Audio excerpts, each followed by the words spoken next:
राज्य की सरकार ने जो जातीय आंकड़े जारी किए हैं वह घर में बैठकर बना लिया गया आंकड़ा है। अनेक जगह मतलब बिहार के अलग अलग हिस्सों से चारों तरफ से शिकायत आ रही है। लोग बता रहे हैं कि उनके गांव में कोई गया ही नहीं, किसी ने नहीं पूछा उनके यहाँ जाकर। ऐसी परिस्थिति में घर में बैठकर आंकड़ा बनाया गया कहीं से दुरुस्त नहीं हो सकता है। और सिर्फ जातीय गिनती का सवाल नहीं है, इसमें आर्थिक सर्वे कराने की भी बात की जा रही है। आर्थिक सर्वे तो और भी मुश्किल है। एक व्यक्ति कहीं से बैठ करके या गांव में जाकर किसी एक से पूछ करके बाकी लोगों की संपत्ति के बारे में कैसे आंकड़ा जुटा लेगा। संपत्ति का आंकड़ा तो इंडिविजुअल ही कोई बता पाएगा। उसके बैंक अकाउंट में पैसा कितना है कैसे कोई बता देगा। उसकी संपत्ति गांव और गांव से बाहर अनेक जगह कहाँ कहाँ है नहीं है ये कौन बतावेगा। या तो इंडिविजुअल जिसके बारे में पूछना है जानना है वही बता पाएगा ना। और इस तरह का सर्वे कहीं हुआ ही नहीं तो कैसे इनका आंकड़ा सही हो जाएगा। तो यह जो आंकड़ा इनका गलत है, इसी के सुधार के लिए राज्य की सरकार से हमारी मांग है।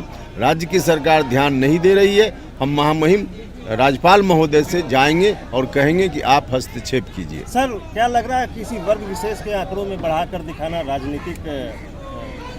देखिए, यह भी लोगों के मन में शंका है। अभी शंका का जवाब देना तो राज्य की सरकार का काम है, लेकिन लोगों के मन में शंका है। जो कमजोर वर्ग के लोग हैं उनके साथ न्याय नहीं हुआ है ऐसा प्रतीत होता है।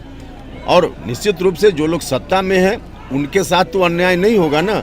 जो लोग सत्ता से बाहर हैं उनके साथ ही अन्याय हो सकता है। तो इसलिए लोगों की मन की शंका तो है। इस शंका का जवाब राज्य की सरकार को देना चाहिए। कई लोग कह रहे हैं कि हमारे घर पे किसी अधिकारी का आना भी नहीं हुआ और हमारा जनगणना का ऐलान भी कर दिया गया। बिल्कुल, यही तो हम बता रहे हैं।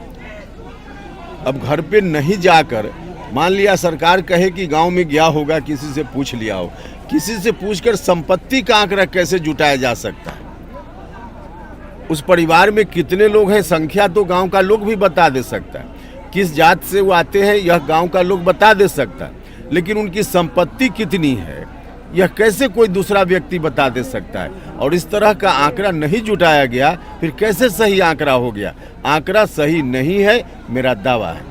सर, रास्ते में राजभवन जा रहे हैं, सरकार वर्तमान है, रोकने की कोशिश भी किया जा सकता है क्या? मुझको तो नहीं लगता है कि रोकने की कोशिश करनी चाहिए इन लोगों को, क्योंकि हम शांतिपूर्वक तरीके से आंदोलन करें, यह हमारा हक है।